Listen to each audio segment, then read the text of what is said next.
স্বাগত বৈশাখী টেলিভিশনের নিয়মিত আয়োজন ইস্পাহানি মির্জাপুর জিরো আওয়ারে। আপনাদের সাথে আছি আমি জুনায়েদ তালুকদার। প্রিয় দর্শক, এই অনুষ্ঠানে আমরা সমসাময়িক বিভিন্ন বিষয় নিয়ে কথা বলে থাকি। আমরা আজকের আলোচনার বিষয় নির্ধারণ করেছি জুলাই বর্বরতা।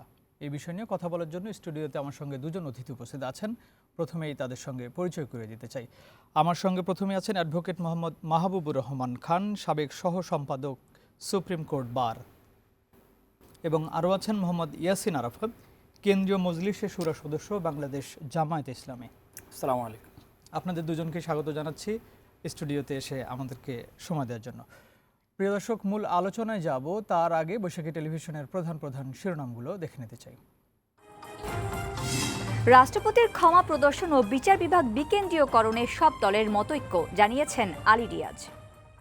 আজকে যে ঐক্যমত্য হয়েছে তা হচ্ছে যে সংবিধানের ৪৯ অনুচ্ছেদ সংশোধন করে রাষ্ট্রপতির ক্ষমা প্রদর্শনের ক্ষমতা সহ সব নির্বাহী ক্ষমা প্রদর্শনের ক্ষমতা প্রয়োগের সুপারিশ করার জন্য আইনি ব্যবস্থার বিষয়টি সংবিধানের অন্তর্ভুক্ত করার ব্যাপারে ঐক্যমত্য হয়েছে। সংস্কারে সকলকে ভূমিকার আহ্বান। সুষ্ঠু নির্বাচনে সব ধরনের সহায়তা করতে প্রস্তুত সেনাবাহিনী। জুলাই ২৪-এর লুট অস্ত্রের ৮০% উদ্ধার। এখন পর্যন্ত ৮০% অস্ত্র এবং অ্যামিউনিশন আমরা উদ্ধার করতে সক্ষম হয়েছি।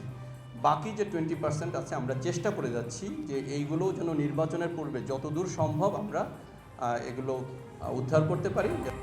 বান্দরবানে কেএনএর ২ কমান্ডার নিহত। জুলাই সনদ না হলে নির্বাচনে যাবে না এনসিপি, জানিয়েছেন নাহিদ। আমরা হুঁশিয়ারি দিতে চাই যে ২৪-এর গণ অভ্যুত্থান যারা করেছে তারা কিন্তু এখনো জাগ্রত আছে, এখনো রাজপথে আছে।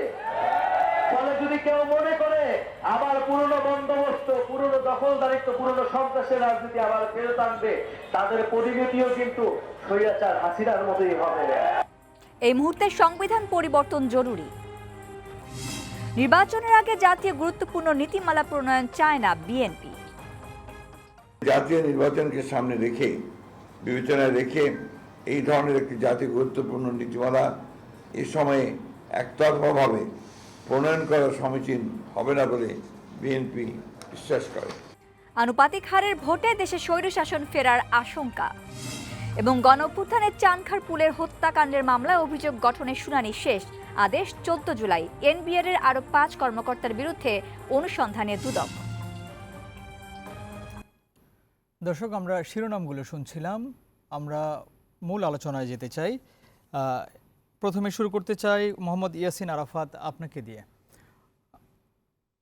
এই জুলাইতে ২০২৪ সালের জুলাই আগস্টে যে অভ্যুত্থানের সূচনা হয়েছিল কোটা আন্দোলনকে কেন্দ্র করে, সেই আন্দোলনকে দমানোর জন্য সাধারণ মানুষের উপরে সরকারের প্রত্যক্ষ মদদে যেভাবে সরকারের বিভিন্ন বাহিনী, পুলিশ সহ শুরু করে আরও অনেকেই, এবং আওয়ামী লীগ, ছাত্রলীগ, যুবলীগের সদস্যরা যেভাবে মাঠে নেমেছিল অস্ত্র হাতে, সেই সময়কার বিভীষিকাময় সময়গুলো, যেমনটা আমরা আজকের বিষয়বস্তু নির্ধারণ করেছি জুলাই বর্বরতা, সেই সময়টা ১ বছর হয়ে গেল। আপনারা তো মাঠে ছিলেন, অনেকেই মাঠে ছিলেন সে সময় সাধারণ মানুষরা। আজকে মনে পড়লে কেমন মনে হয় আসলে? বিসমিল্লাহির রহমানির রহিম। আজকের এই টকশোতে সম্মানিত সঞ্চালক, আমার সাথে উপস্থিত বিজ্ঞ আলোচক এবং দর্শকবৃন্দ যারা আমাদেরকে দেখছেন, সকলকে শুভেচ্ছা জানাচ্ছি, আবারও সালাম জানাচ্ছি। আসসালামু আলাইকুম রহমতুল্লাহ। জুলাইয়ের স্মৃতি এক ঐতিহাসিক স্মৃতি আমাদের জন্য। আমরা যারা রাজনীতি করি, আমরা যারা দেশকে ভালোবাসি, যারা ফেসিবাদের বিরুদ্ধে বিগত ১৬ বছরের লড়াই সংগ্রাম আমরা যারা করেছিলাম, রাজপথে আমরা যারা ছিলাম, নিজের চোখে আমরা যা দেখেছি, এখনও মাঝে মধ্যে জুলাইয়ের স্মৃতিগুলো যখন চোখের সামনে ভেসে ওঠে, চোখের অশ্রু ধরে রাখা খুব কঠিন হয়। আপনি কিছু বিষয় খুব চিন্তা করলে জুলাইয়ের বর্বরতা কেমন বেপরোয়া ছিল, কেমন নৃশংস ছিল, এটা কিছুটা হলো আঁচ করা যায়। আপনি দেখেন, একজন ছোট্ট শিশু তার নিজের বাসার ছাদে খেলাধুলা করছে, সেখানে এসে তাকে বুলেট বিদ্ধ করলো। একটা ছোট্ট শিশুকে যে মা লালন করেন, যে পিতা আগলে ধরে বুকে জড়িয়ে ছোট্ট শিশুটাকে বড় করেন, ওই শিশুর পিতা ভালো করে জানেন সন্তান হারানোর বেদনা কতটা কঠিন। আপনি দেখেছেন যে আমাদের কাছ এখান থেকে খুব কাছে রামপুরাতে একটা কিশোর আন্দোলনে অংশ নিয়েছিল। সেখানে স্বৈরাচারের পুলিশ বাহিনী সে সময় তাকে তাড়া করতে করতে একটা একটা building-এ নির্মাণ উঠে বিল্ডিং গিয়েছিল, এর নির্মাণাধীন 3 তলার building-এ। কার্নিশে আশ্রয় নিয়েছে, সেখানেও তাকে সেখানেও তাকে মুহুর্মুহু গুলি গুলি করা করেছে। যদি আমরা দেখেছি সে পরবর্তীতে সে বেঁচে ছিল। আপনারা দেখেন এই ছোট্ট শিশু থেকে শুরু করে এভাবে অনেক ঘটনা, ওই সময় নেট বন্ধ করে দেওয়ার কারণে অনেক ভিডিও জনগণের সামনে আসেনি, কিন্তু যারা ধারণ করেছিল দেখেন তারা নেট বন্ধ করেছিল, তার পরবর্তীতে বাসায় বাসায় অভিযান চালিয়েছিল। অনেক ঢাকা শহরের মানুষ তার মোবাইল ক্লিয়ার করার জন্য অনেক ভিডিও রাখেনি, কিন্তু যতটুকু আমরা চোখের সামনে জনগণের সামনে মিডিয়ার সামনে এসেছে আমরা দেখলাম। সেখানে দেখেন একজন আন্দোলনকারী ছাত্র গুলিবিদ্ধ হলো, গুলিবিদ্ধ অবস্থায় রক্তাক্ত দেহটিকে টেনে তার 2 বন্ধু নিয়ে যাচ্ছেন পাজাকোলা করে, হাতের ডানা টেনে। সে অবস্থায় তার বন্ধুদেরকে এবং ওই গুলিবিদ্ধ আন্দোলনকারীকে আবার গুলি করা, আবারও গুলি করা হয়েছে। এটা কি ধরনের জিজ্ঞাসা, এটা চাক্ষুষ না দেখলে বোঝা সম্ভব নয়। আমি যমুনা ফিউচার পার্কের সামনে আন্দোলন সংগ্রামে ছিলাম, সেখানে যখন 5 আগস্ট সরকারের পতন হচ্ছে, পতনের নিউজও তখন প্রচার হচ্ছে, শেখ হাসিনা পালিয়ে যাচ্ছে বা গেছে, সে সময় 11টার সময়ও সেখানে গুলিবিদ্ধ করে হতাহতের ঘটনা সেখানে ঘটেছে। তাহলে কী ধরনের নৃশংস আচরণ সে সময় মানুষের সাথে করেছিল। একটা চিত্র ভিডিও ফুটেজ আপনার মনে আছে যে একজন পুলিশ কর্মকর্তা সে সময় স্বরাষ্ট্রমন্ত্রী আসাদুজ্জামান খান কামালের সামনে বলেছিলেন যে একটা যে গুলি করলে একটা গুলি একজনই করলে একটা মরে, মানুষও যায় আর কেউ যায় না। আর কেউ যায় না। সবচেয়ে হৃদয় বিদারক ঘটনাগুলো মানে আপনাকে সিনেমার মানে একটা দৃশ্য মনে হবে। যাত্রাবাড়িতে মুহুর্মুহু গুলি করে মানুষকে পাইকারি যে হত্যার দৃশ্য, পাশের উল্টা পাশ থেকে একটা বিল্ডিং থেকে মানে গ্লাসের ভিতর থেকে সে ভিডিও ধারণ করা, গ্লাসের ভিতর থেকে ভিডিও ধারণ করা, সে ভিডিও আমি 3 বার বন্ধ করেছি। আমি আমার চোখ দিয়ে সেটা দেখার আমি সাহস পাইনি, আমি আবার সেখানে ফেসবুকে আবার ঢুকেছে দেখার জন্য, আবার নৃশংসতা দেখে আমি আবার বন্ধ করে ফেলেছি। এরকম নৃশংসতা সে সময় চালানো হয়েছিল। শুধু এই যে 5 আগস্টকে কেন্দ্র করে বা জুলাই ব্যাপী বিষয়টা হয়েছে, বিষয়টা এমনটি নয়। এর আগের 16 বছরে বিরোধী দলীয় নেতা কর্মীদের উপরে যে জুলুম নির্যাতন নিপীড়ন হয়েছে, সেটা এই 16 বছরের ধারাবাহিকতার চূড়ান্ত ছিল জুলাইয়ে। আমি কয়েকটা উদাহরণ দিতে বলতে পারবো। ইসলামী ছাত্র শিবিরের নেতাকর্মীকে মায়ের কোল থেকে ধরে নিয়ে যাওয়া হয়, প্রকাশ্যে দিবালোকে মায়ের কোল থেকে ধরে নিয়ে রাতের আধারে পিস্তল ঠেকিয়ে বন্দুক থেকে গুলি করে হত্যা করে কোনো নালা নর্দমার পাশে ফেলে দেওয়া হয়। ফেলে দেওয়ার পরে সকালবেলায় মিডিয়া ডেকে নিয়ে এসে বলা হয় তাকে বন্দুক যুদ্ধে সে নিহত হয়েছে। ঝিনাইদহের ছাত্র শিবিরের কর্মী শহীদ সোহানের কথা বলি, সোহানকে হত্যা করে শুধু শেষ করা হয় নাই, তার চোখ পর্যন্ত আঙ্গুল দিয়ে উফরে ফেলা হয়েছিল। শহীদ সোহানের মা আত্মচিৎকার করে বলেছিল, আমার বাবুটাকে তোমরা শেষ করে ফেললে, আমার বাবুটার জীবন প্রদীপকে তোমরা নিভিয়ে ফেললে, কিন্তু আমার বাবুটার চোখটা তোমরা কেন উফরালে। এরকম হাজারো মায়ের আর্তনাদ ক্রন্দনে বাংলার আকাশ বাতার বাড়ি হয়েছিল। বোনের আহাজারি, পিতার আর্তনাদ, মায়ের কান্না, ক্রন্দন, রোনাজারি বিগত 16 বছর এবং জুলাই ব্যাপী যে ঘটনা ঘটেছিল, মানুষের হৃদয়ে দাগ কেটেছিল। কিন্তু যিনি ফেসিবাদের দোসর ছিলেন, যিনি গণতন্ত্রের মানুষ কন্যা বলতেন, যিনি শান্তির প্রতিষ্ঠার দাবিতে নোবেল পুরস্কারেরও দাবি প্রত্যাশা করেছিলেন, তার হৃদয়টা তখন কি ছিল? একটা পাষণ্ড সীমারের মতো, হিন্দার মতো। তিনি এই হত্যাকাণ্ড না থামিয়ে সেনাবাহিনী প্রশাসন চূড়ান্ত পতনের সময় তিনি বলছেন, পুলিশকে তিনি সাধুবাদ জানাচ্ছেন, সেনাবাহিনীকে বলছেন বা অন্যদেরকে বলছেন, তোমরা কেন গুলি চালাচ্ছ না, তোমরা কেন ভূমিকা পালন করছো না, এরকম জিজ্ঞাসা তিনি চরিতার্থ করেছেন। আমরা পরবর্তীতে পত্রপত্রিকার মাধ্যমে জানলাম এই স্বাধীন সার্বভৌমত্ব ভূখণ্ডে তিনি এই জুলুম নির্যাতন নিপীড়ন চালানোর পরেও তিনি সর্বশেষ ভারতীয় বাহিনীকে এই দেশ দখল করার জন্য, আক্রমণ করার জন্য আহ্বান করেছিলেন।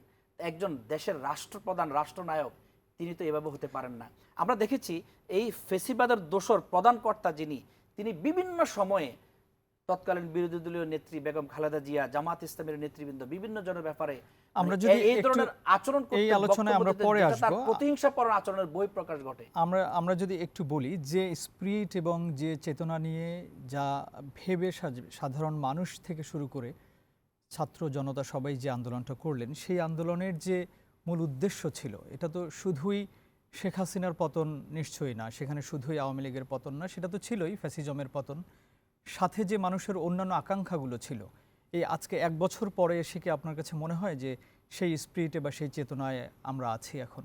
আমি একটা বিষয় আপনাকে ক্লিয়ার করতে চাই, এখন বর্তমানে মানুষের যে প্রত্যাশা, যে আকাঙ্ক্ষা, দেখেন মানুষ ফেসিবাদ থেকে মুক্ত হয়েছে, কিন্তু ফেসিবাদের সিস্টেম তন্ত্র এখনো বাংলাদেশ থেকে বিলুপ্ত হয়নি।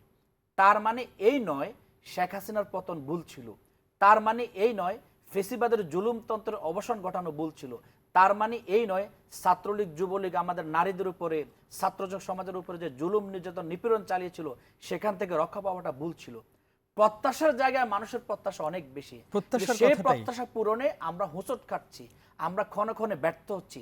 তার কারণ হচ্ছে রাষ্ট্রযন্ত্র যারা পরিচালনা করছেন তাদের এখানে দায়িত্ব পালনে তারা সঠিকভাবে দায়িত্ব পালন করতে না পারা, রাষ্ট্রের যে অর্গানগুলো আছে, রাষ্ট্রের রাজনৈতিক যে দলগুলো আছে, সকলে মিলে এই রাষ্ট্রযন্ত্রকে সহযোগিতা না করাও কিন্তু অনেক ক্ষেত্রে এই প্রত্যাশার জায়গার ব্যত্যয় ঘটছে। দেখেন একটা রাষ্ট্র বিনির্মাণ হলো নতুন করে, নতুনের পথে নতুন সূর্যোদয়ের মাধ্যমে রাষ্ট্র সামনে এগিয়ে যাচ্ছে। সকল রাজনৈতিক দল যেখানে সাপোর্ট দেওয়ার কথা ছিল, আমরা কি সকল রাজনৈতিক দল নিঃস্বার্থভাবে নিঃশর্তভাবে এই সরকারকে সাপোর্ট দিচ্ছি? সাপোর্ট দিচ্ছে না। এই সময় 180-র বেশি আন্দোলন হলো, সকল দাবি দাওয়া পূরণের জন্য মানুষ, আমরা আন্দোলন নিয়ে কথা বলবো, সামগ্রিক বিষয় বলছি, কিন্তু আমি এক কথায় বলতে চাই, জুলাই গণ অভ্যুত্থানের মাধ্যমে ফেসিবাদের যে পতন হয়েছিল এটা প্রত্যাশিত ছিল, কিন্তু মানুষের প্রত্যাশার জায়গায় নতুন বাংলাদেশ বিনির্মাণ করা, আবার যেন ফেসিবাদ না আসে, জুলুমতন্ত্র কায়েম না হয়, চাঁদাবাজি, টেন্ডারবাজি, জুলুমবাজি, দর্শন, নারী নির্যাতন, নিপীড়ন, এগুলো যেন কোনোভাবে বাংলাদেশের রাজনীতিতে ফিরে না আসে, মানুষের প্রত্যাশা সে জায়গায়। আমার বিশ্বাস ফেসিবাদের পতন থেকে মানুষ উত্তরণের জন্য যে পথ খুঁজছে সেখানে এই মুক্তি মিলবে, কারণ মানুষ আন্দোলন শিখে গেছে, প্রতিবাদ শিখে গেছে। কেউ যদি এখন নতুন করে ফেসিবাদ কায়েম করতে চায় কিংবা জুলুমতন্ত্র কায়েম করতে চায়, আমার বিশ্বাস জুলাইয়ের আন্দোলন থেকে শিক্ষা নিয়ে মানুষ প্রতিবাদ করে। ধন্যবাদ আপনাকে অ্যাডভোকেট মাহবুবুর রহমান। যে স্পিরিট নিয়ে যে জুলাই আন্দোলনটা শুরু হয়েছিল সেখান থেকে আজকে 1 বছর হয়ে গেছে, আমরা কি সেই স্পিরিটে আছি কিনা, সেই চেতনার মধ্যে আছে কিনা, নাকি আমরা বিচ্যুত হয়ে যাচ্ছি ধীরে ধীরে? ধন্যবাদ আপনাকে এবং যারা দেখছেন সহ আমার সহ আলোচক যিনি আছেন তাকে। আসলে মানুষের জুলাই আন্দোলনের যে আকাঙ্ক্ষা ছিল, প্রথম যে আকাঙ্ক্ষা ছিল সেটা ছিল স্বৈরাচার থেকে মুক্তি, যে একটা জগদ্দল পাথরের মতো বাংলাদেশের মানুষের ভোটাধিকার, বাংলাদেশের মানুষের মানবিক অধিকার, বাংলাদেশের মানুষের সাংবিধানিক অধিকার এবং বাংলাদেশের মানুষের কথা বলার অধিকার পর্যন্ত ছিল না।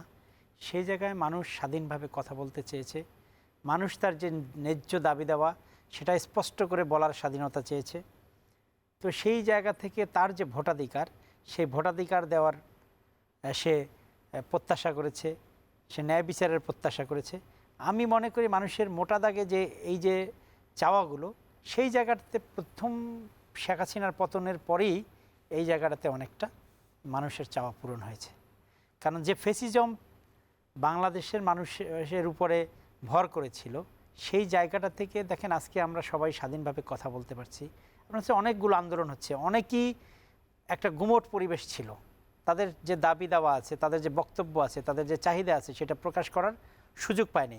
আজকে মানুষ ভাবছে যে আজকে আমি আমার চাহিদাটা বলার চেষ্টা করি, আমি আজকে আমার চাহিদাটা বলবো, আমি আমার মনের ভাষাটা বলবো, আমার যে ক্ষোভ আছে সেটা প্রকাশ করব। মানুষ কিন্তু ক্ষোভ প্রকাশ করছে হ্যাঁ, এখন ফেসবুকে বিভিন্ন মাধ্যমে, গণমাধ্যমে, এবং এটাই হচ্ছে আপনি মানুষের নানা রকম চাহিদা আছে, সকল চাহিদা যে একটা রাষ্ট্র পূরণ করতে পারবে বিষয় সেটা না, কিন্তু আপনাকে দেখতে হবে মানুষের যে মোটা দাগে যে চাহিদাগুলো আছে, মৌলিক চাহিদাগুলো আছে, বেসিক যে বিষয়গুলো আছে, সেই চাহিদাগুলো রাষ্ট্র পূরণ করছে কিনা।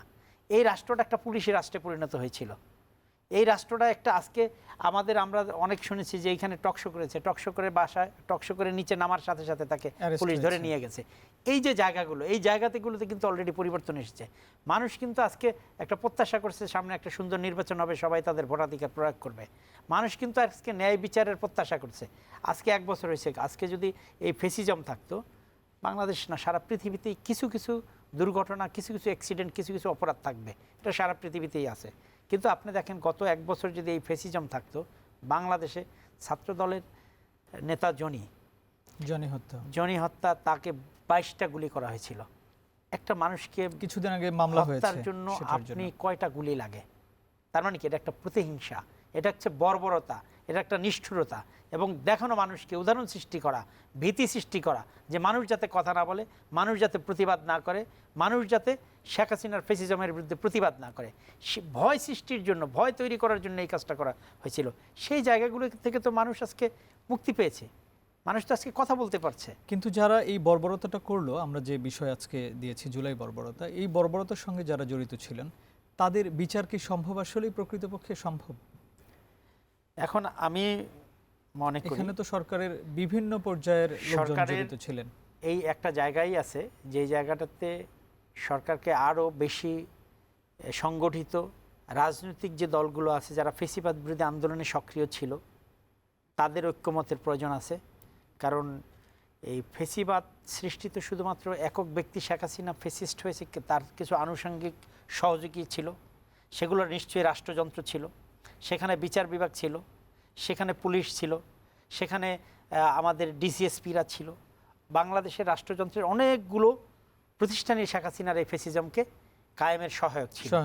সেই সহায়ক শক্তির বড় একটা অংশ কিন্তু এখনও আমাদের দেশে বিদ্যমান আছে, এবং তারা নানাভাবে এই যে বিচার প্রক্রিয়াটা আছে সেটাকে বিলম্বিত করার চেষ্টা করবে, এই বিচার প্রক্রিয়াটাকে বানচাল করার চেষ্টা করবে, এবং এই বিচার প্রক্রিয়াটা যাতে না করা যায় সেই ক্ষেত্রে অন্তরায় সৃষ্টি করবে।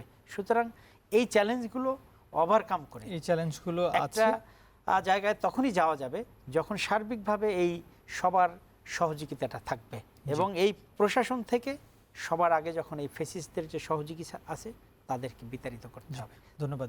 ইয়াসিন আরাফাত, আপনার কাছে এই বিষয়টাই একটু জানতে চাই। এই যে ফ্যাসিজমের সঙ্গে যারা জড়িত ছিলেন, এখনও আমরা শুনি যে বিভিন্ন জায়গায় বিভিন্ন সেক্টরে ওনারা আছেনই, এখনও কাজ করে যাচ্ছেন, তাহলে তাদের বিচার, এই যে বর্বরতার বিচার, এই বিচারগুলো নিয়ে কি আপনারা কথা বলছেন? সেগুলো কি আসলে সম্ভব কিনা বা কিভাবে হতে পারে? দেখেন, এদেশের জনগণের প্রত্যাশা যেটা, যারা ফেসিবাদতন্ত্র কায়েম করেছে তাদের বিচার সবার আগে এদেশের জনগণের চাওয়া। আমরা রাজনৈতিক দলগুলোর বিভিন্ন মত পার্থক্য দেখি, কেউ নির্বাচন আগে চায়, কেউ বিচার আগে চায়, কেউ সংস্কার আগে চায়, কিন্তু জনগণের প্রত্যাশা কি?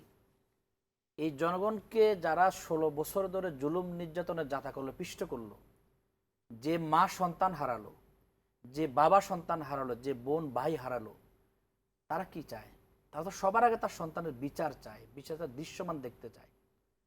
শেখ হাসিনার একটা বিষয়ে ট্রাইব্যুনালে 6 মাসের কারাদণ্ড হয়েছে, কিন্তু দৃশ্যমান বিচারের কিছু অগ্রগতি লক্ষ্য করা যাচ্ছে, কিন্তু মানুষের প্রত্যাশা ছিল তো আরও দ্রুত অগ্রসর হওয়া। পটিয়াতে একটা ঘটনা ঘটল, ছাত্রলীগের একজন নেতাকে ধরে পুলিশে সোপর্দ করা হলো, যার ব্যাপারে বিভিন্ন অভিযোগ, এভিডেন্স সহ সে যে আন্দোলনে হামলা চালিয়েছিল, বর্বরতা চালিয়েছিল সে সময়, সেগুলো সব পুলিশের সুপর্দ করা হলো।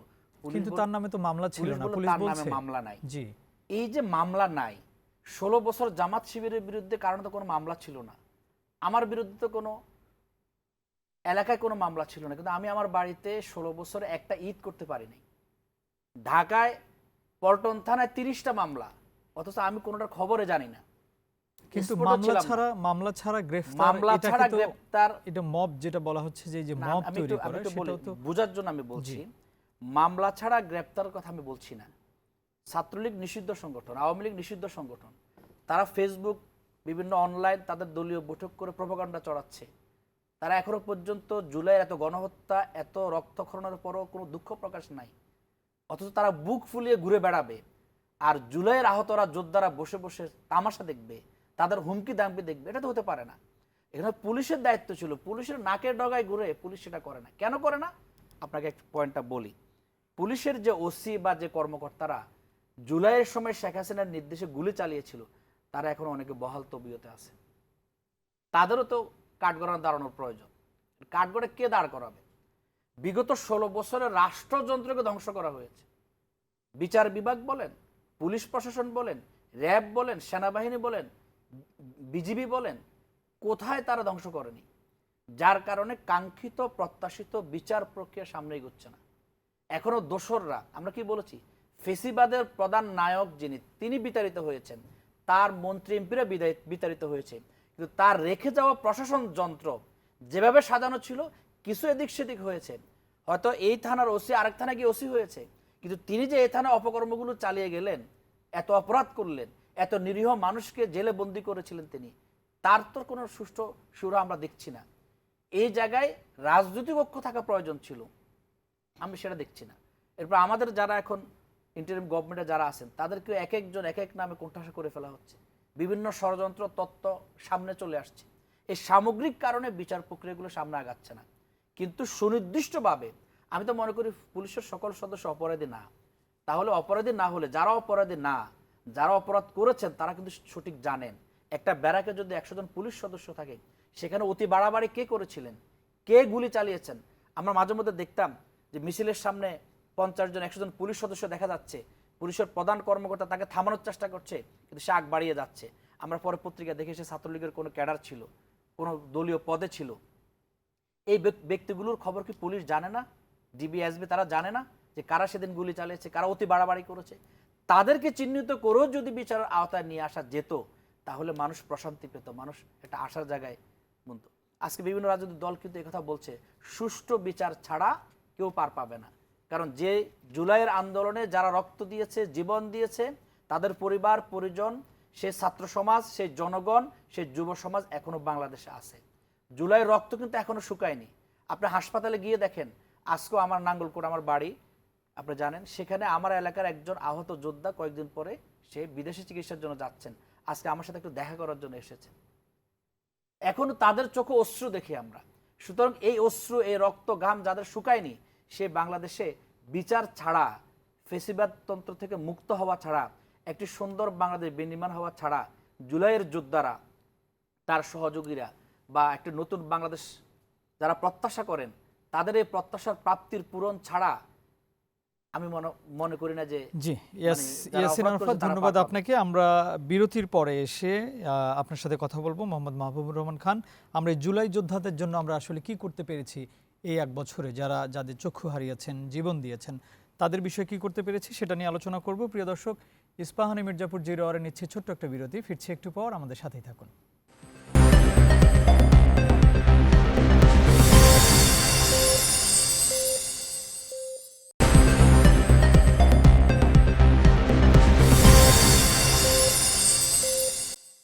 আবারও স্বাগত ইস্পাহানি মির্জাপুর জিরো আওয়ারে। প্রিয় দর্শক, আমরা কথা বলছিলাম জুলাই বর্বরতা নিয়ে। এবারে কথা বলতে চাই অ্যাডভোকেট মোহাম্মদ মাহবুবুর রহমান খান, যেটা আপনাকে বিরতিতে যাওয়ার আগে বলছিলাম, যে এই যে জুলাই বর্বরতায় যারা প্রাণ হারালেন এবং যারা চক্ষু হারালেন, পা হারালেন, বিভিন্নভাবে ক্ষতিগ্রস্ত হলেন, তাদের জন্য আসলে এই 1 বছরে আমরা কি করতে পেরেছি। আমরা কিন্তু কিছুদিন আগেও দেখলাম বিভিন্ন সময় তাদেরকে রাস্তায় নেমে আবার রাস্তা অবরোধ করতে হচ্ছে, মিছিল মিটিং করতে হচ্ছে, তারপর হয়তো কেউ গিয়ে তাদের সঙ্গে কথা বলছেন, তাদের জন্য কিছু একটা করবেন বলে আশ্বাস দিয়ে রাস্তা থেকে তাদেরকে আবার তুলে নিয়ে আসতেছেন। আসলে আমরা কি করতে পারলাম?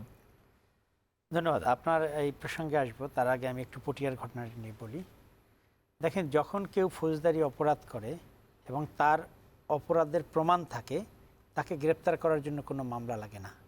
যেহেতু জুলাই আন্দোলনের সময় আওয়ামী লীগ এবং আওয়ামী লীগের অঙ্গ সংগঠনের নেতৃবৃন্দ অনেকেই ফৌজদারি অপরাধের সাথে জড়িত ছিল এবং পটিয়ায় যে ছেলেটাকে ছাত্রলীগের পুলিশে দেওয়া হয়েছিল, তার বিরুদ্ধে অসংখ্য প্রমাণসহ তাকে উপস্থাপন করা হয়েছিল। আপনি দেখবেন অসংখ্য আসামিকে গ্রেপ্তার করা হয় যাদের নাম এফআইআরে নেই। তার মানে কি এফআইআরে থাকতে হবে এটা বাধ্যতামূলক না। বিএনপির হাজার বিএনপির আমি নিজে এত মামলা করতাম, অসংখ্য মামলা করতাম। ছেলেকে গ্রেপ্তার করতে গেছে, ছেলেকে পায়নি, বাবাকে নিয়ে আসছে। বাবাকে গ্রেপ্তার করতে গেছে, বাবাকে পায় নাই, ছেলেকে নিয়ে আসছে। এফআইআরে বাবারও নাম নাই, ছেলেরও নাম নেই। আর এই ধরনের ফৌজদারি অপরাধে যদি প্রমাণ থাকে, তার এফআইআরে নাম থাকা তো আবশ্যক না। ওই স্পেসিফিক বিষয়ে মামলা আছে, মামলা না থাকলে পুলিশ মামলা দিবে। 24 জানুয়ারির যে নির্বাচন হয়েছিল, সে সময় আমরা দেখেছি এখন যিনি ইশরাক হোসেন আছেন, ওনাকে অ্যারেস্ট করতে গিয়ে ওনাকে না পেয়ে ওনার ছোট ভাইকে কিন্তু অ্যারেস্ট করা হয়েছিল সে সময়, যদিও সে রাজনীতির সঙ্গে জড়িত না বা ছিলেন না। এই ধরনের অসংখ্য ঘটনা আছে। আর যদি আপনার কারোর বিরুদ্ধে অপরাধের অভিযোগ পাওয়া যায়, তারপরে তার বিরুদ্ধে যদি মামলা নাও থাকে, পুলিশ তো মামলা নিতে পারে যে কোনো সময়। সুতরাং যে অজুহাতটা দিয়েছে তারা, যে তার নামে মামলা নেই, এই জন্য তাকে ছেড়ে দিয়েছি, আসলে হয়েছে কি, দেখেন আপনার জুলাই আন্দোলনে পুলিশের বর্বরতার কথা কিন্তু আমরা ভুলি নাই। আপনি আবু সাইদকে যেভাবে গুলি করা হয়েছে, ওই দৃশ্যটা আমি আজ পর্যন্ত পুরোটা দেখতে পারিনি। একটা পর্যায় পর্যন্ত যাওয়ার পর আমি কিন্তু অস্বাভাবিক মনে হয়।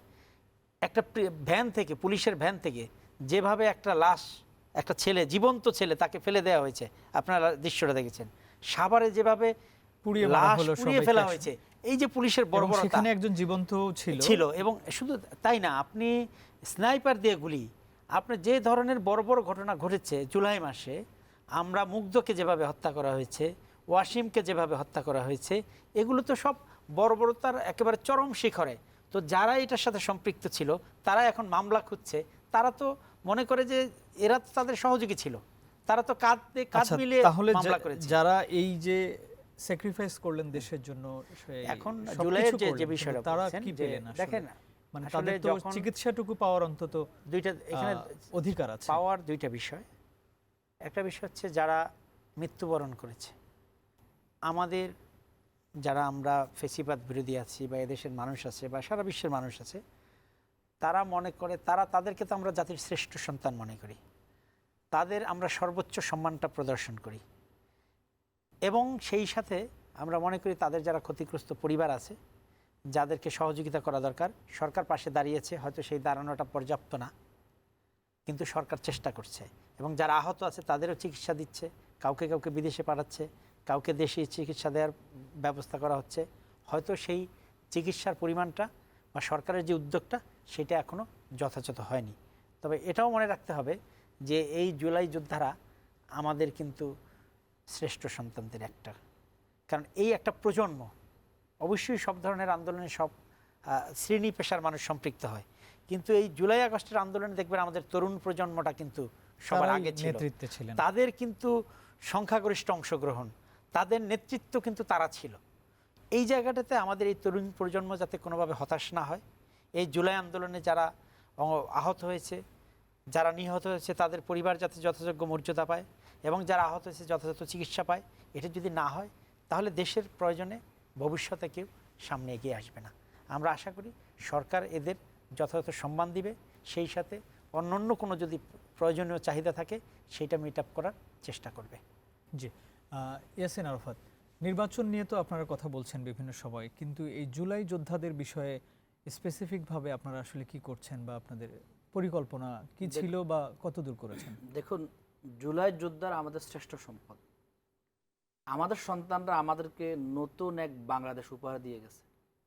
16 বছরের জগদ্দল পাথরের মতো চেপে থাকা ফেসিবাদী শাসনতন্ত্র থেকে এই যে ঐতিহাসিক ছাত্র জনতার আন্দোলনের মাধ্যমেই আমরা মুক্তির স্বাদ পেয়েছি। সুতরাং তাদের জন্য আপনি যদি নিজের গায়ের চামড়াটা কেটে জুতা বানিয়ে দেন, তাও তাদের ঋণ পরিশোধ করা কোনোভাবে সম্ভব হবে না।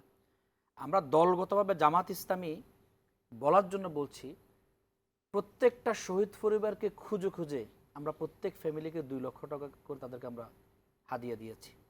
তার পাশাপাশি আহত যেখানে আমরা পেয়েছি প্রত্যেক আহতের পাশে আমরা দাঁড়িয়েছি।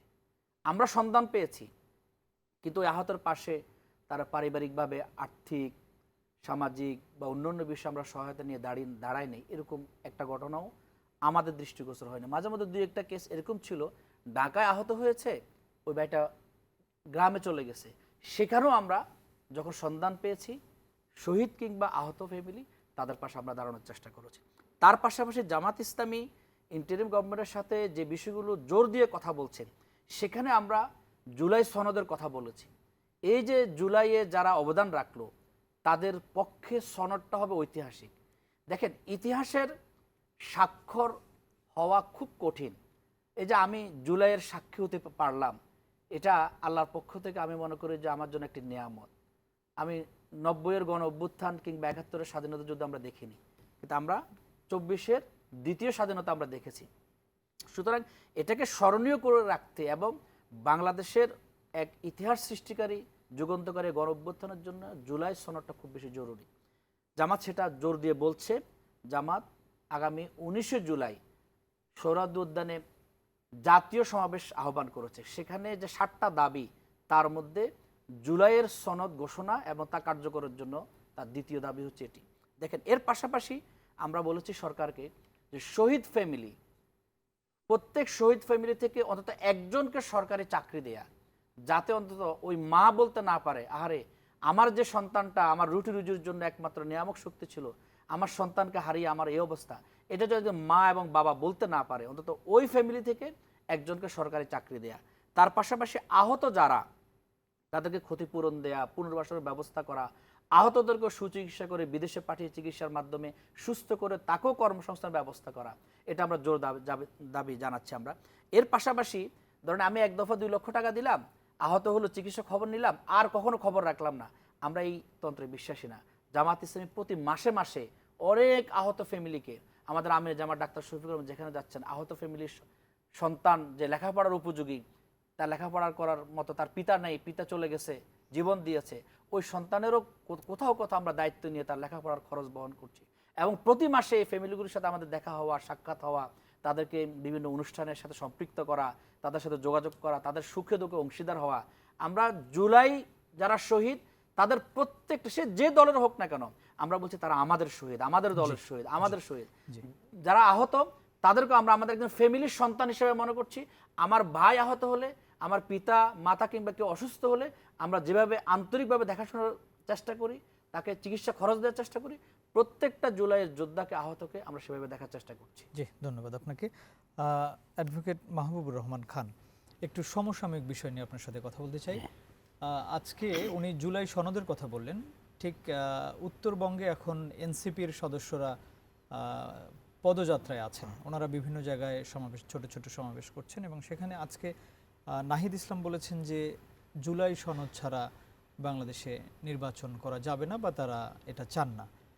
তো এই যে নির্বাচনের যে ব্যবস্থা, এবং আজকে আমরা দেখলাম সেনাবাহিনীর মুখপাত্র একজন বললেন যে যদি নির্বাচন কমিশন বলে তারা ফ্রি, ফেয়ার এবং ক্রেডিবল ইলেকশন উপহার দেওয়ার জন্য তারা আছেন এবং কাজ করে যাবেন এবং থাকবেন।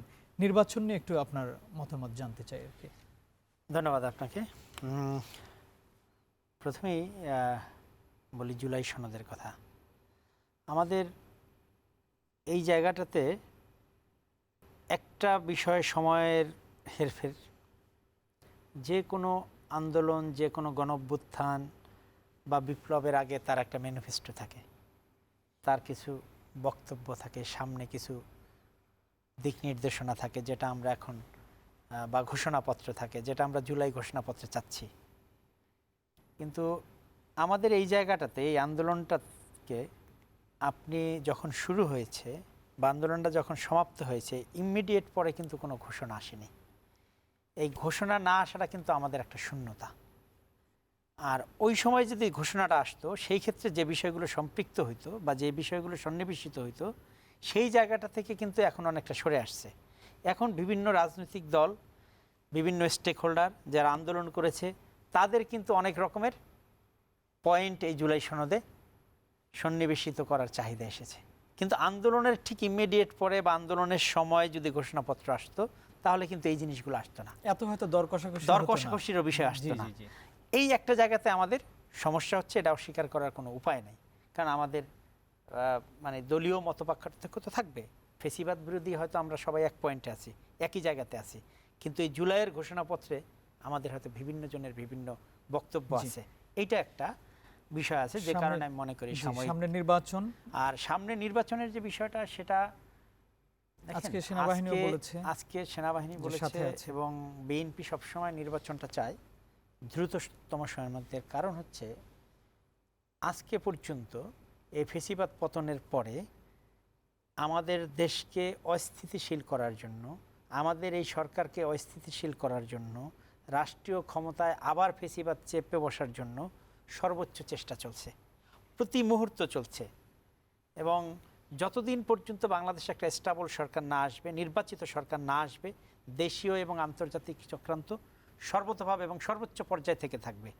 যে কারণে বিএনপি বলছে যে দ্রুত নির্বাচনের মাধ্যমে দেশে একটা স্থিতিশীল সরকার এবং নির্বাচিত সরকার আসলে এই যে আন্দোলনগুলো, আপনি দেখেন কাস্টমস এবং কর্মকর্তারা আন্দোলন করলো, দেশের অর্থনীতি কিন্তু অনেকটা নাজুক জায়গায় নিয়ে যাওয়ার চেষ্টা হয়েছে। এর পিছনে কিন্তু তাদের যেমন চাহিদা আছে, আবার পতিত ফেসিস্টদের সময় নিয়োগ পাওয়া কর্মকর্তারা কিন্তু এখন প্রত্যেকটা জায়গায় আছে। আমরা পুলিশের কথা বলি, পুলিশে আজকে পর্যন্ত বলেন এই সরকার আসার পর কতজনকে নিয়োগ দিয়েছে? আজকে প্রত্যেকটা প্রশাসনের প্রত্যেকটা জায়গায় ওই সরকারের একেবারে পরীক্ষিত, তারা 3 ধাপ, 4র্থ ধাপ, 5ম ধাপ পর্যন্ত পরীক্ষা করত যে এই ব্যক্তি যাকে সরকারের বিভিন্ন প্রশাসনে নিয়োগ দিচ্ছি, সে কতটুকু এই ফেসিবাদী সরকারের সমর্থক এবং ফেসিবাদী পরিবারের। তো এই লোকগুলো যতদিন পর্যন্ত আছে এবং যতদিন পর্যন্ত আপনি এই কাঠামোটা পরিবর্তন না আনবেন ততদিন পর্যন্ত কিন্তু রাষ্ট্রীয় অস্থিরতা থাকবে, রাষ্ট্রের ফেসিবাদের ফিরে আসার একটা সম্ভাবনা এবং চেষ্টা সর্বতভাবে আমরা আবারও কথা বলবো এসে। ইয়াসিন আরাফাত, আপনাকে দিয়ে শুরু করব বিরতির পরে এসে। আমরা একটু সংখ্যানুপাতিক আসন, পিয়ার পদ্ধতি যেটা আমরা বলছি নির্বাচনের, সেটা নিয়ে কথা বলবো। প্রিয় দর্শক, ইস্পাহানি মির্জাপুর জিরো আওয়ারে নিচ্ছে আরও একটা বিরতি, ফিরছে একটু পর, আমাদের সাথেই থাকুন।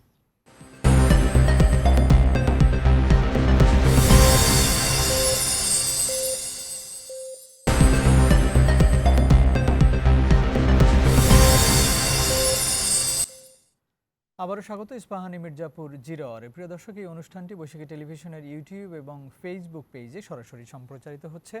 আপনারা সংযুক্ত থেকে আপনাদের মতামত জানাতে পারেন। ইয়াসিন আরাফাত, বিরতির আগে যেটা বলছিলাম, পিয়ার পদ্ধতি, সংখ্যানুপাতিক নির্বাচন ব্যবস্থা। আজকে রুহুল কবির রিজভী বলেছেন সংখ্যানুপাতিক নির্বাচন ব্যবস্থা যারা চাচ্ছেন তারা আবার স্বৈর শাসককে বা স্বৈর শাসনকে প্রতিষ্ঠিত করার পায়তারা করছেন।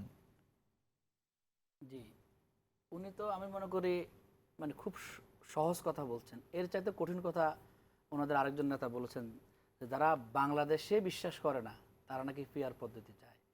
এখন আমি দেখলাম বাংলাদেশের বেশিরভাগ রাজনৈতিক দল এই পিয়ার পদ্ধতি চায়। তাহলে বেশিরভাগ দল কি বাংলাদেশ বিশ্বাসী না? আসলে মূল কথাটা হচ্ছে জনাব রিজভী সাহেব তিনি ওনার এই আজকের বক্তব্য তিনি বলেছেন যে বাংলাদেশের চিরাচরিত যে নিয়ম পদ্ধতি নির্বাচনের, এই নিয়ম পদ্ধতিতে ওনারা থাকতে চান। আমরা আসলে এই চিরাচরিত নিয়ম পদ্ধতি ভেঙে দিতে চাই। আমাদের এই দেশের চিরাচরিত নিয়ম পদ্ধতি কি? আমাদের দেশের চিরাচরিত নিয়ম পদ্ধতি হচ্ছে আপনি নমিনেশন পাওয়ার জন্য দলে গ্রুপিং বাড়াবেন, মানুষ খুন করবেন। নাঙ্গলকোটে এখনও প্রার্থী ঘোষণা হয় না, ইতিমধ্যে এক গ্রুপের একজন স্বেচ্ছাসেবক দলের ইউনিয়ন আহ্বায়ক খুন হয়েছেন। শুধু প্রার্থী কে হবে, কার আধিপত্য সেখানে বিস্তার হবে, এই দ্বন্দ্বে গিয়ে। এরপরে দেখেন এই সিস্টেম পদ্ধতি চিরাচরিত যে নিয়ম পদ্ধতি আমাদের দেশে রাতে আগের দিন রাতে বা এর আগে 500 টাকা 1000 টাকা দিয়ে ভোট কেনা হয়। মানুষ মনে করে আজীবন যা গুনাহ করছি না করছি, এখনো তো 1000 টাকা খেলাম, এটা তো মুনাফিকি করতে পারে না। বাংলাদেশের যে ব্যবস্থা তাতে কি পিয়ার পদ্ধতিটা যায় আসলে? বাংলাদেশের কালচার, ফেসিবাদ তন্ত্রের যে সিস্টেমগুলো, এই পদ্ধতিগুলো ভেঙে দিতে হলে পিয়ার পদ্ধতিটা প্রয়োজন। তখন কি হবে দেখেন, বাংলাদেশে যে দলের 1% ভোটার আছে সেও তো কমপক্ষে 3টা আসন পায়। তো এই হিসেবে যদি বিভিন্ন দলের অংশগ্রহণে, আপনারা তো একটা কথা বলছেন যে পরিবারতন্ত্র চলবে না এই দেশে। জি, সেই ক্ষেত্রে তো আমার মনে হয় যে পরিবারতন্ত্র বা এই যে আবার যে আমরা পরিবারতন্ত্র চলবে না, একজন নেতার যে কমান্ড এই পিয়ার পদ্ধতিতে সেটা বাস্তবায়ন হবে বেশি, কারণ উনি সিলেক্ট করে দিতে পারবেন যে শুনেন আমরা পরিবারতন্ত্রে বিশ্বাস কি বিশ্বাস না এটা আমরা কখনো এভাবে ডালাও বলি না। একটা পরিবার থেকে যদি রাজনৈতিক যোগ্যতা সম্পন্ন ব্যক্তি 3 জন থাকে, 3 জন হবেন, অসুবিধা কি? সেখানে তো কোনো অসুবিধা নাই। কিন্তু পিয়ার পদ্ধতি নিয়ে এখন যে সমালোচনাটা আসছে, আজকে রিজভী সাহেব যে কথা বলছেন যে এখানে একটা নায়কতন্ত্র কায়েম হবে, স্থানীয় কোনো নেতা তৈরি হবে না, ইউনিয়ন পর্যায়ে, ওয়ার্ড পর্যায়ে, উপজেলা পর্যায়ে স্থানীয় নেতা তৈরি হওয়ার সুযোগ তো অপশন আছে, সেটা তো থেকে যাচ্ছে। কিন্তু এখানে যদি আপনি বলেন যে এটাতে এক নায়কতন্ত্র কায়েম হবে, আমি মনে করি এক নায়কতন্ত্র না, বরং এখানে বহু নায়কতন্ত্র কায়েম হবে পিয়ার পদ্ধতির মাধ্যমে। কারণ অনেক যোগ্যতা সম্পন্ন নেতা পিয়ার পদ্ধতির মাধ্যমে, একটা দল যদি 40% ভোট পায়, 40% ভোটের অধীনে তার কতজন এমপি হবে তার তালিকা আগে প্রকাশিত হবে। কিন্তু সেটা তো আপনার আমির হয়তো সিলেক্ট করে দিবেন কে কোথায় এমপি হবেন। শুনেন, এখন পিআরকে ধরে যদি আপনি দলে স্বৈরতন্ত্র চালু হবে বলেন, বাংলাদেশের রাজনৈতিক দলের সংস্কৃতি তো আগে পরিবর্তন করার প্রয়োজন। সেটা পিআর বলেন আর পিআর ছাড়া বলেন। একটু অ্যাডভোকেট মাহবুবুর রহমানের কাছ থেকে একটু শুনে আসতে চাই। আমি একটু জাস্ট যোগ করছি, আপনি শুনবেন। মানে এখন বাংলাদেশের সামগ্রিক নির্বাচন ব্যবস্থাপনায় পিয়ার পদ্ধতি, এই যে পরিবারতন্ত্র বলেন, স্বৈরতন্ত্র বলেন, এক নায়কতন্ত্র বলেন, গুন্ডাতন্ত্র বলেন, 10টা হুন্ডা 20টা গুন্ডা, নির্বাচন ঠান্ডা, সকল কিছু থামাই দেবে পিয়ার পদ্ধতি। জি, মাহবুব রহমান খান, বাংলাদেশে কি সেই পরিস্থিতি আছে পিয়ার পদ্ধতির বা সংখ্যানুপাতিক? আমি আসলে খুব অবাক হই এই পিয়ার পদ্ধতির দাবিটা নিয়ে। কারণ আমাদের সুষ্ঠু ভোটটা কিভাবে হবে, একজন মানুষ তার ভোটাধিকারটা তার পছন্দের প্রার্থীকে কিভাবে দিতে পারবেন, আমাদের সেইটা নিশ্চিত করা সবার আগে দরকার। পিয়ার পদ্ধতি এই নিশ্চয়তা দেয় না যে একজন মানুষ সুষ্ঠুভাবে তার ভোটটা প্রয়োগ করতে পারবে। আমি একটা কথা বলি আপনাকে, আজকে যদি আওয়ামী লীগ, পিয়ার পদ্ধতি তো মানুষ দলকে ভোট দিবে, দলকে ভোট দিবে, দলকে ভোট দিবে, ব্যক্তিকে তো না। ব্যক্তিকে না। সেই ক্ষেত্রে যদি সুষ্ঠু ভোটের ব্যবধান না হয়, আমি ধরেন রাতের ভোট করলাম, রাতের বেলা আমি আমার ভোট সব নিয়ে নিলাম, তো আমার তো ভোটাধিকারটা আগে নিশ্চিত করতে হবে। সেইটা কিভাবে নিশ্চিত করা যায় সেইটা নিয়ে কথা বলা দরকার। সেইটা না বলে আমরা বলতেছি কে কে এমপি হবে, কোন কোন জায়গা থেকে হবে, সেই হিসাবটা দেখেন। আজকে আওয়ামী লীগ এত বর্বরতার পরেও আপনি সোশ্যাল মিডিয়া থেকে শুরু করে সব জায়গায় আওয়ামী লীগের লোকজন কথা বলে। আপনি আজকেও যদি বাংলাদেশে ভোট হয়, আমি নিশ্চিত করে বলতে পারি 20 থেকে 25% লোক আওয়ামী লীগকে ভোট দিবে। আওয়ামী লীগ যদি মনে করে তাদের তো একটা ফিক্সড যে ভোট আছে। বিএনএম এর মতো একটা দল বা এরকম একটা দলকে বেছে নেয় যে আমাদের প্রার্থীরা এই দলের ব্যানারে এই দল থেকে নির্বাচন নির্বাচন করবে করবে। এবং তাদের সেটা যোগাযোগ করা এই যুগে কোনো সমস্যা না। সমস্যা না। তো সেই ক্ষেত্রে যদি আওয়ামী লীগ 25% ভোট পায় বা 20% ভোট পায়, আওয়ামী লীগের কতজন সংসদ সদস্য তখন সংসদে যাবে? আপনি ফেসিবাদকে একেবারে উন্মুক্ত ওয়েলকাম জানাইলেন ইমিডিয়েটলি আপনার জুলাই রেভুলেশন। আমরা মনে করি এটা একটা বিরাট সংখ্যা তৈরি হবে এবং নিশ্চিতভাবে হবে।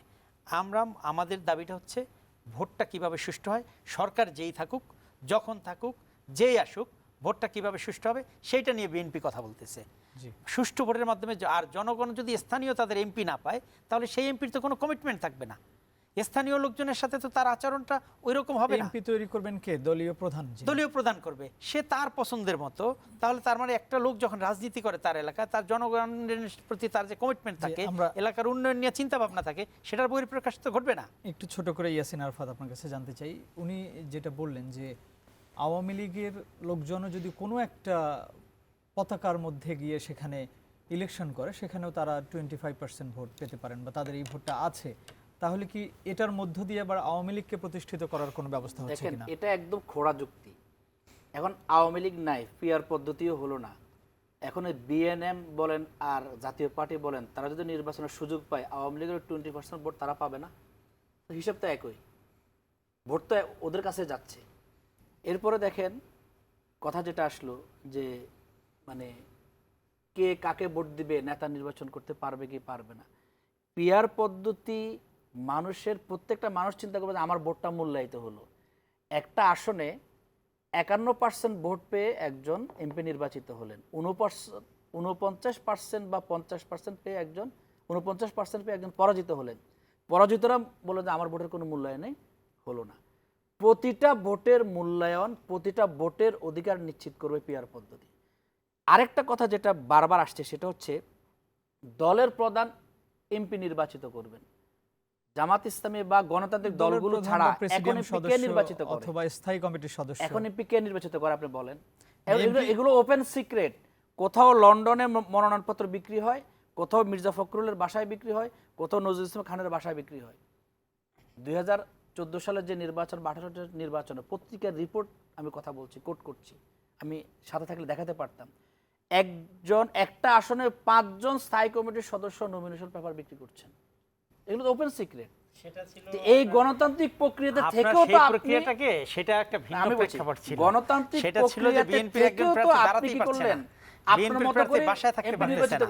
সেই সময়টা যেটা ছিল যে বিভিন্ন এজন্য পিআর পদ্ধতি বলেন আর বর্তমান চিরাচরিত নিয়ম বলেন, দলের ভিতরে গণতন্ত্র প্রতিষ্ঠা করা লাগবে। মানে নির্বাচন কমিশন যদি আবার তার প্রার্থিতা বাতিল করে, সেই জায়গাটা শূন্য হয়ে যাবে। সেই ক্ষেত্রে প্রত্যেক প্রার্থীর বিরুদ্ধে 3টা 4টা 5টা মামলা ছিল। পিআর পদ্ধতিতে সেই ক্ষেত্রে বিএনপি কি ব্যবস্থা, সব ব্যবস্থাপনা আছে, কিন্তু দলের গণতন্ত্র প্রতিষ্ঠা ছাড়া পিআর পদ্ধতি বলেন আর চিরাচরিত গণতন্ত্র বলেন, কোথাও গণতন্ত্র উন্নতি হবে না, জনগণের ভাগ্যের উন্নতি হবে না। জনগণ আজীবন ভোট দিয়ে যাবে, সেটা রাতের ভোট হবে, দিনের ভোট। যদি সুষ্ঠু ভোট, আমি মনে করি যদি মানুষ তার সুষ্ঠু ভোটাধিকার প্রয়োগ, ছোট করে বলবেন, শেষ করব, ভোটাধিকার প্রয়োগ করতে পারে এবং তারা মনে করে যে 5 বছর পর পর তারা তাদের শাসককে বা শাসক যে দল আসবে তাদেরকে পরিবর্তন করতে পারবে চাইলে, তাহলে এদেশে সুষ্ঠু শাসন ব্যবস্থা তৈরি হবে। যদি ফেসিজম তৈরি হয়, পিআর পদ্ধতি হোক যে পদ্ধতির মাধ্যমে জনগণের মধ্যে এই ম্যান্ডেটটা না থাকে যে 5 বছর পর আমার ভোটের কোনো মূল্য নাই, তাহলে যে কোনো ফেসিজম তৈরি হবে। আর 5 বছরের ওই ম্যান্ডেটটা থাকলে, গণতান্ত্রিক পরিবেশ থাকলে, সুষ্ঠু ভোটাধিকার প্রয়োগ করার সুযোগ থাকলে অবশ্যই বাংলাদেশে গণতান্ত্রিক পরিবেশ থাকবে এবং সুষ্ঠু পরিবেশ। আপনাদের দুজনকেই অসংখ্য ধন্যবাদ। অ্যাডভোকেট মোহাম্মদ মাহবুবুর রহমান খান, মোহাম্মদ ইয়াসিন আরাফাত, দুজনেই স্টুডিওতে এসে আমাদেরকে সময় দিয়েছেন। ধন্যবাদ। ধন্যবাদ। প্রিয় দর্শক, আমরা আলোচনা করলাম জুলাই বর্বরতা নিয়ে। পিআর পদ্ধতি অথবা চিরাচরিত যে নিয়ম আছে নির্বাচনের, যে নিয়মই থাকুক বা যে নিয়মে নির্বাচন হোক, আমরা চাই দেশে নির্বাচন হোক এবং সুষ্ঠু নির্বাচনের মাধ্যমে একটি দল ক্ষমতায় আসুক, সেখানে কোনো আর ফেসিজম তৈরি হবে না। আর জুলাই বর্বরতায় যারা শহীদ হয়েছেন এবং যারা বিভিন্নভাবে পঙ্গুত্ব বরণ করেছেন, আমরা চাই সরকার এবং সবাই তাদের খেয়াল রাখবে, কারণ সারা দেশের মানুষের জন্য তারা জীবন দিয়েছেন এবং পঙ্গুত্ব বরণ করেছেন।